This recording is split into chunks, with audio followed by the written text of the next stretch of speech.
حاسبتم ان تدخلوا الجنہ، کہا تم سمجھتے ہو کہ جنت میں یوں ہی چلے جائیں گے؟ تم سے کمل جو لوگ تھے انہیں جھنجھوڑ کے رکھ دیا گیا، یہاں تک کہ وقت کا جو نبی تھا وہ بھی پکار اٹھا، مالک تیری مدد کب آئے گی؟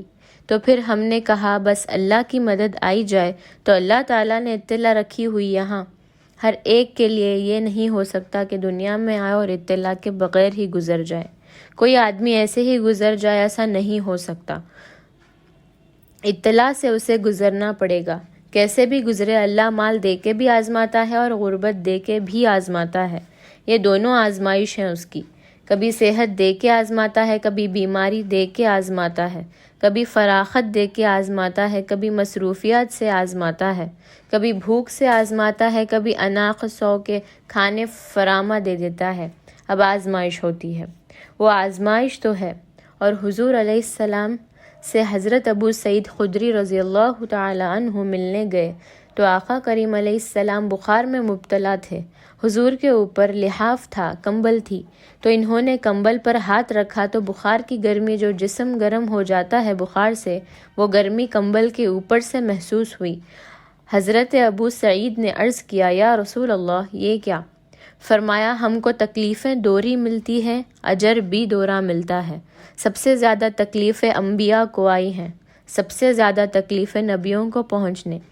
پھر جو نبیوں کے خاص لوگ متبعین خاص، ان کی اطاعت کے اختیار کرنے والے، امام فخر الدین اراسی نے تفسیر سے کبیر میں لکھا ہے کہ مکہ سے لے کر طیف تک 70 ایسے نبیوں کی خبریں ہیں جن کی وفات صرف بھوک اور پیاس کی وجہ سے ہے۔ حضرت خباب بن انت رضی اللہ تعالیٰ عنہ حضور کی خدمت میں حاضر ہوئے۔ حضور کا بیت اللہ کی دیوار کے ساتھ بیٹھے ہوئے تھے۔ کافروں نے اتنے دکھ دیے، اتنی تکلیفیں دی کہ یہ تھوڑے سے پریشان ہو گئے، تو آقا کریم نے فرمایا خباب بس گھبرا گئے ہو تم سے کمل ایسے لوگ بھی گزرے ہیں جس کے جسم کو لوہے کی کنگھیوں سے چیرا گیا، حتیٰ کہ ان لوگوں کی کنگھیوں کے دانے کے نشان ان کی ہڈیوں پہ پڑے، ان کی لکیریں ان کی ہڈیوں پر آئی، اور یوں لوہے کی کنگھیوں سے ان کی بوٹیاں لوچی گئی۔ ان کو کہا گیا دین کو چھوڑ دو، انہوں نے کہا جو کرنا ہے کر لو، ہم دین کو نہیں چھوڑ سکتے۔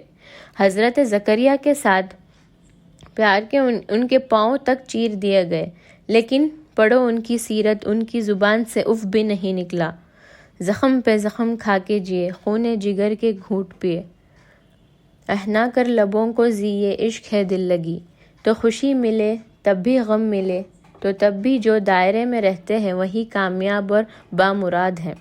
ظفر اسے آدمی نہ جانیے چاہے جتنا بھی ہو صاحب فہم و ذکا، ظفر اسے آدمی نہ جانیے چاہے جتنا بھی ہو صاحب فہم و ذکا، جسے عیش میں یاد خدا نہ رہی، جسے تیش میں خوف خدا نہ رہا۔ عیش کی زندگی ہو یا تیش کی زندگی ہو، خوشی کا موقع ہو یا مرحلہ غم ہو، امتحان میں یہ دیکھا جاتا ہے کہ کون سرخو اور کامیاب ہوتا ہے۔ تو یہ زندگی امتحان گاہ ہے، کبھی مال کی فراوانی امتحان، کبھی غربت امتحان، کبھی پھلوں کی کثرت امتحان، کبھی پھلوں کا لٹ جانا امتحان، کبھی اولاد کی کثرت اور فرمانبردار اولاد نصیب ہو جانا یہ امتحان، کبھی اولاد کے مر جانا یا نافرمان نکمی آوارہ اولاد پلے پڑ جانا یہ امتحان۔ یہ امتحان زندگی، کبھی دولت ہی دولت انبار لگ جاتے ہیں اور کبھی 2 لقموں کے لیے بندہ ترستا ہے، یہ بھی امتحان۔ کبھی ماں باپ ہے، بھائی بہن ہیں، رشتہ دار ہیں، ان کے سائے اطفاف میں زندگی گزرتی ہے، اور کبھی کندھوں پہ اٹھا کے باپ کو بھی خبر میں اتار چکے ہوتے ہیں، ماں کو بھی لات میں اتار چکے ہوتے ہیں، کوئی کاندھے بھی نہیں ہوتا جس پہ سر رکھ کر آنسو ہی بہا لے۔ وہ لمحے بھی ہوتے ہیں، وہ گھڑیاں بھی ہوتی ہیں، تو اللہ بندوں کے امتحان لیتا ہے، دے کر کے بھی اور لے کر کے بھی۔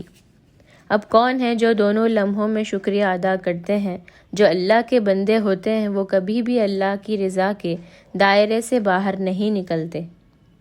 ان کے 2 ہی رنگ ہوتے ہیں، کبھی شکر کرتے ہیں، کبھی صبر کرتے ہیں، نہ ملے تو صبر کرتے ہیں، مل جائے تو شکر کرتے ہیں، اور پھر ان کے پاس فراوانی ہو تو اپنے اطراف میں رشتہ داروں کو، عزوں کو، گلی محلے کے لوگوں کو، جو ایسے حالات کے اندر جس کے پاس فراوانی ہے اپنا مال لوگوں کی ضرورت کے لیے نہیں نکالتا، وہ ناکام ہے امتحان میں، چاہے وہ کوئی بھی ٹائٹل رکھتا ہو، چاہے پیر کا ٹائٹل ہو، چاہے عالم کا ٹائٹل ہو اس کے پاس ہو، چاہے وہ سیاستدان ہو، چاہے وہ کچھ بھی ہو، اس مشکل وقت پر جو ضرورت مندوں کے کام نہیں آتا، اگر اس کے پاس گنجائش ہے تو وہ اطمینان کے ناکام ہو گیا، امتحان میں ناکام ہو گیا ہے۔ جو اللہ نے امتحان لیا ہے اس میں ناکام ہو گیا ہے۔ اور دوسرا جو مصیبت میں پھنس گیا وہ اپنے سفید پوشی کا آخری حد تک بھرم نہ ٹوٹنے دے، تو میں اور آپ لمحہ لمحہ امتحان گاہ میں کھڑے ہیں۔ میں ممبر میں بیٹھی ہوں تو میں بھی امتحان میں ہوں، آپ بھی امتحان میں ہیں۔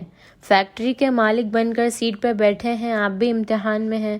اقتدار کی مسلن پر بیٹھنے والے سب سے بڑے امتحان میں ہیں، کیونکہ سب سے زیادہ تو ان سے پوچھا جائے گا نا۔ اللہ تعالیٰ ہمیں اس امتحان میں کامیابی دے، اور اللہ تعالیٰ اس وقت جو ملک کی جو حالت ہے اپنے کرم سے ان کو درست فرما دے، آمین۔